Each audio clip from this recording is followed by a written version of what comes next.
We have to release our addiction to the proverbial European breasts. Can you explain what that means? That means that colonialism and enslavement taught African people to depend on Europeans for everything that they need.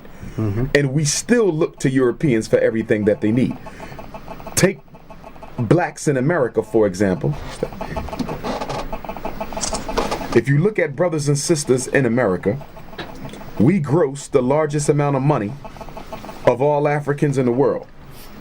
The largest amount of money of all Africans in the world, but we own almost nothing. Black people, when we came out of slavery in America in December of 1865 with the passage of the 13th Amendment, we owned 0.5% of all the wealth in America. That's 144 years ago. Today, now, we gross over $1 trillion. By far, we're the richest group of Africans on the face of the earth.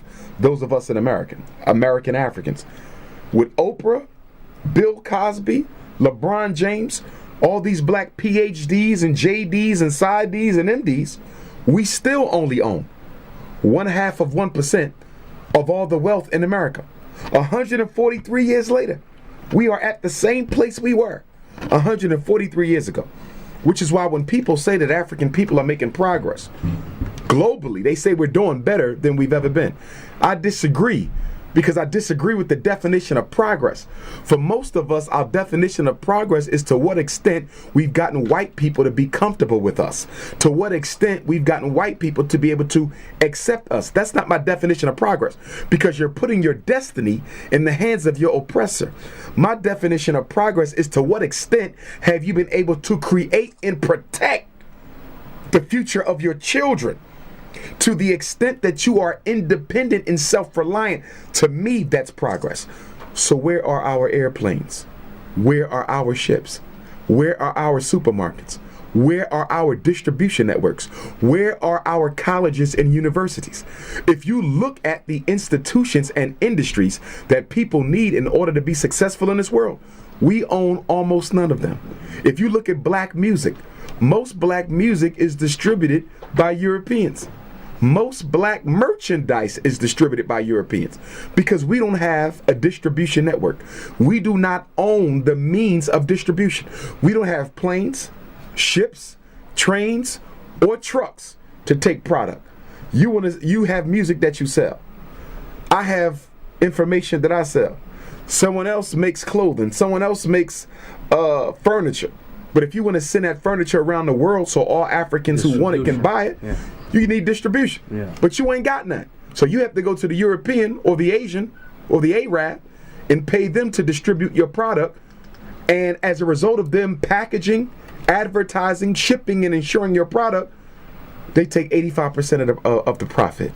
And you're left with almost pennies of it. You see? So we are not making progress. In fact, we're going back. If you look at the incarceration rate of black males anywhere, Europe, South Africa, America, Canada, there's more black men in prison or have been through the prison system in the past 30 years than you've had black people in slavery. So if you say that we've made progress when as many has been in jail after slavery than have been under the chains, what exactly are you talking about? See, the definition of power is the ability to define someone's reality and make them agree with it. When they say that black people are free, well, what is the definition of freedom? Because for me, the definition of freedom isn't F-R-E-E-D-O-M, it's F-R-E-E-D-U-M-B, freedom, mentally dumb. What are we free to do? We're not free to build. We're not free to be independent. We're free to take the money that we earn from white people and give it right back to them in their own businesses. Which is why when people ask me about the reparations argument, we're entitled to reparations, but it's no need to go fighting for reparations right now because you have no internal infrastructure. If the white man gave you a check for $1 trillion for slavery or colonialism, he would have all that money back in 30 days because you have no economic infrastructure. So once they get the money, they want to buy a house, they want to buy a car, they want to buy clothes. Who they buying a house from? Who they buying a car from? Who they buying the clothes from? Where they putting their money? Exactly. Yeah. So before you can receive external reparations, you have to first enact internal reparations for yourself. In other words, we got some home fixing to do. Yes, we have to deal with white supremacy, but we also have to deal with black negligence. We got to deal with black laziness. We got to deal with black apathy. We got to deal with black self-hatred. We have as much work to do amongst ourselves as we have to do confronting the enemy. And any good student of military science will tell you what?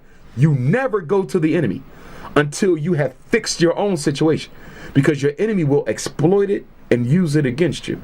And a house divided against itself cannot stand. Wow, man. From there, let's go to a topic we deal with here in the Netherlands. I'm sure you know about the blackface character. Yes. They call Zwarte Piet. Yes. What are your thoughts on that? If you go back to colonialism, slavery, that period right after that in America, which we call Reconstruction or the Civil Rights era, you will see that white men and women made a living by projecting very satirical, sarcastic, insulting, and derogatory images of black people as a way of conditioning white people into how they wanted them to view and react to us. We have to be clear. When white people paint their faces black, they're doing that to insult African people, and they're suggesting that we are less than human beings by virtue of the fact of disguising themselves as us and then clowning us in satirical prose as they do this. So this is a very racist thing. It cannot be defended or justified as a custom, because if you're telling me that you have a custom that is based on racism, and then at the same time you tell me that you are a post-racial people, then you are a hypocrite. It is no way that here in the Netherlands the white people can claim to be progressive and post-racial if they have a holiday where they dress up in blackface. And mind you, they dress up in the blackest face of all. And they do that to draw a distinction between us and them. And the underlying message is that we as white folk are the most humane people here in the Netherlands, and black folk are the most beastly, because we do not all come in black skin. Yes, that's the original melanated complexion of our ancestors, but now in modern times we come in all colors, light brown, dark brown, so forth. So why don't you dress up in the various variations of brown? You only use the pitches of blackness, because in white cultural reference, black is the color of evil. It is the color of negativity. It is the color of oppression. Now for us, it is a color of divinity and power, but for them, it is a color of negativity. So the reason they intentionally make themselves super black face to celebrate this ridiculous holiday is to try to increase the power of the insult that they're making about black people and our lack of humanity. It is something that the government here needs to outlaw. It is not acceptable and it is not excusable, and no civilized people would condone a custom or a holiday that allows any race to dress up as another race and then poke fun against the race that they're trying to imitate. It is totally disrespectful. If black folks dressed up and put on white faces, there would be outcry. If we put on Jewish faces, there would be outcry. If we put on Anglo-Saxon faces, it would be outcry. If we dressed up and made ourselves look phenotypically like the Asian, there would be an outcry. But it's okay for white people to dress up in the blackest of black skin with big red lips, poking fun at the phenotype of Africans, showing how different it is from Europeans, so as to say we are abnormal and defective. It is okay to do that. That's not acceptable. And if the government of this country claims to be a civilized government and a respecting government, they should do something about that.